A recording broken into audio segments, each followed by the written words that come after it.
আসসালামু আলাইকুম ওরহমতুল্লাহি ওবরাকাতুহু।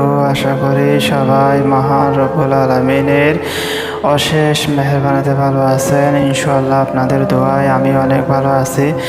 আজকে আমি আপনাদের জন্য আরও একটি বশীকরণের আশেক এবং মাশূককে অর্থাৎ আপনার ভালোবাসার মানুষকে কিভাবে অস্থির করিয়া জ্বালা পোড়া সৃষ্টি করিয়া কিভাবে উত্তেজনা করিয়া আপনার কাছে হাজির করিবেন এমন একটা রহস্যময় গুপ্ত আমল নিয়ে হাজির হয়েছি। আশা করি সবাই একদম শুরু থেকে শেষ পর্যন্ত দেখবেন। যদি টেনে টেনে দেখেন তাহলে কিছুই বুঝবেন না, আর না বুঝে শত শত আমল করলেও আপনি কখনো কামিয়াবি হবেন না। সেই জন্য আপনাকে আগে ভিডিওটি একদম মনোযোগ সহকারে দেখতে হবে।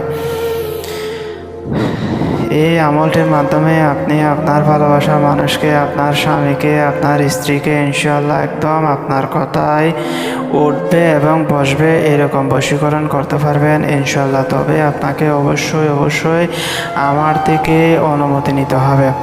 আমি আমার সেই সমস্ত ভাইদেরকে অনুমতি দিয়ে থাকবো মন থেকে। যারা চ্যানেলটি সাবস্ক্রাইব করবে, ভিডিওতে লাইক দিবে, কমেন্টে আমিন লিখে নিজের নাম লিখবেন, ইনশাআল্লাহ আমি আমার সেই সমস্ত সকল ভাইদেরকে একদম খাস করে আমার মন থেকে অনুমতি দিয়ে দেব। হে আল্লাহ, আপনি আমার এই সমস্ত ভাইদেরকে কামিয়াবি দান করুন, আমিন আমিন আমিন। আর যদি পারেন বেশি বেশি আমলটি মানুষের কল্যাণে শেয়ার করে দিবেন। আপনাদেরকে আমলটি শেয়ার করার পূর্বে কিছু গুরুত্বপূর্ণ কথা না বললে নয়।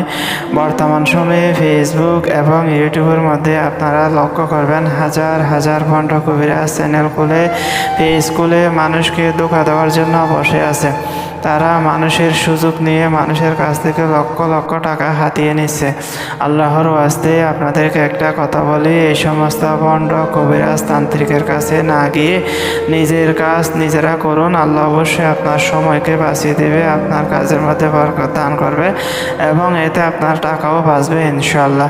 অন্যদেরকে ভণ্ড বলে, বাটপার বলে, টাউট বলে আমি আমার কাছে আসার জন্য বলতেছি না, আমার কাছেও দয়া করে আসবেন না। আপনারা নিজেরা চেষ্টা করবেন, এতে আল্লাহ অবশ্যই আপনাকে সফলতা দান করবেন ইনশাআল্লাহ।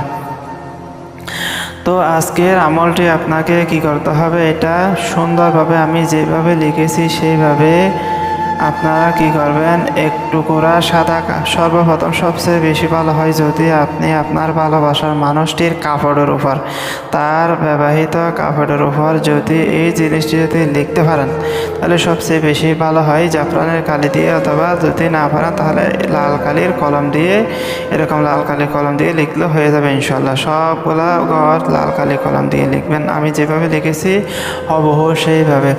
এটার কোনো নির্দিষ্ট টাইম তারিখ বার কোনো কিছু নাই, তবে আপনাকে মঙ্গলবার, বুধবার অথবা শুক্রবার অথবা সোমবার এই 3 দিন যে কোনো দিন করতে পারবেন ইনশাআল্লাহ।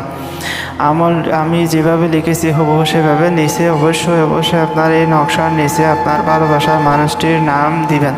নাম দেওয়ার পর সুন্দর করে আপনি নকশাটি বটে ফলিতা বানিয়ে এরকম একটা প্রদীপ নেবেন, মাটির প্রদীপে সুন্দর করে সুগন্ধিযুক্ত তেল দিয়ে এক পাশ থেকে এভাবে বটে আসবেন, পাস করে আমি যেভাবে বটতেছি সেভাবে আপনারা লক্ষ্য করুন। এটাকে বলা হয় আরবিতে ফলিতা অথবা সলিতা, যেটাই বলুন না কেন সুন্দর করে নকশাটি ছাড়া আগে সুগন্ধিযুক্ত হতে হবে অবশ্যই। তেলটা আপনাকে সরিষা তেল দিলে হবে না, সুগন্ধিযুক্ত তেল আছে, চামলি ফুলের তেল আছে, অনেক সময় গন্ধরাজ আছে, বাংলা কদুর তেল আছে ইনশাআল্লাহ।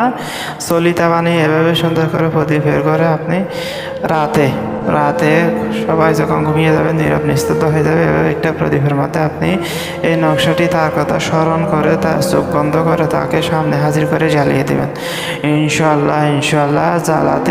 জ্বালানো শেষ হওয়ার সাথে সাথেই আপনার জন্য অস্থির হয়ে উঠবে, পাগল হয়ে উঠবে ইনশাআল্লাহ।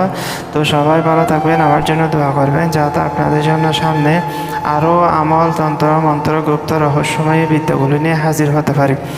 আসসালামু আলাইকুম ওয়া রাহমাতুল্লাহি ওয়া বারাকাতুহু।